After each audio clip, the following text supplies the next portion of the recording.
হারাম ভাবে একটা মেয়েকে কবুল করার আগে ছেলেমেয়েরা মিলামেশা করে, সেটা হারাম নয়, সেটাকে ধর্ষণ বলা হয় না। অথচ বিবাহের মাধ্যমে যে পুরুষটা একটা নারীকে হালাল করে পেল, তাকে কিভাবে ধর্ষক বলা যায়? নারী ঘরের জন্য তৈরি, সে ঘরে থাকবে, তার হাজবেন্ডের কথা শুনবে, আদেশ পালন করবে, তার সন্তানকে লালন পালন করবে, তার পরিবার দেখাশোনা করবে, তার জন্য বাইরে যাওয়া ফরজ না।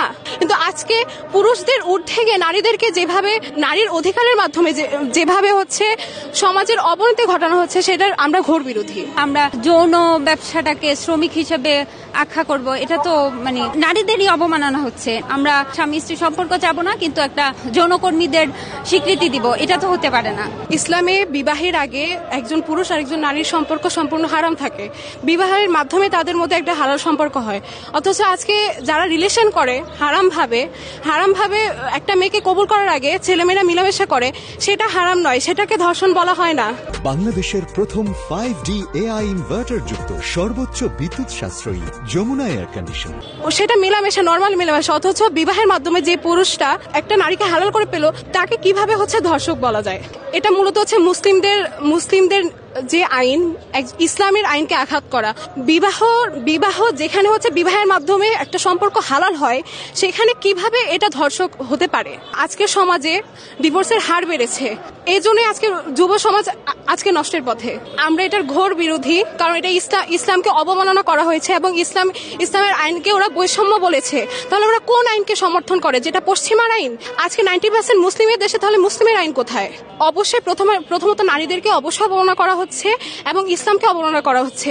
নারী ঘরের জন্য তৈরি, সে ঘরে থাকবে, তার হাজবেন্ডের কথা শুনবে, আদেশ পালন করবে, তার সন্তানকে লালন পালন করবে, তার পরিবার দেখাশোনা করবে, তার জন্য বাইরে যাওয়া ফরজ না।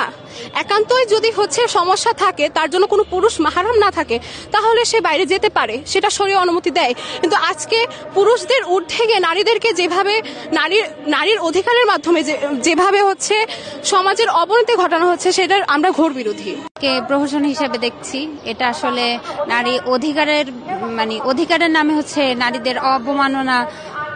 অপমানেরই শামিল। এটা আমরা ইসলামকে বাদ দিয়ে আসলে এভাবে কোনো অধিকার হইতে পারে না।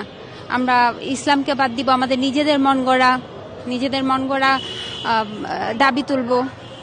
এটা তো আসলে আমরা অল্প কয়জনের দাবিটা তুলবো। আমরা এত লোকজন, এত নারী, আমরা বোন, এতজনকে বাদ দিয়ে আসলে এটা অধিকার বলা যেতে পারে না।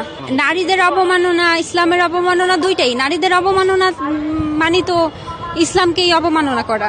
শ্রমিক হিসেবে এটা লিগ্যাল ওয়ে চাচ্ছি না আমরা যৌন ব্যবসাটাকে শ্রমিক হিসেবে আখ্যা করব, এটা তো নারীদেরই অবমাননা হচ্ছে, নারীদের অপমান করা হচ্ছে। আমরা স্বামী স্ত্রী চাবো না, স্বামী স্ত্রী সম্পর্ক চাবো না, কিন্তু একটা বাহিরে যৌনকর্মীদের স্বীকৃতি দিব, এটা তো হতে পারে না।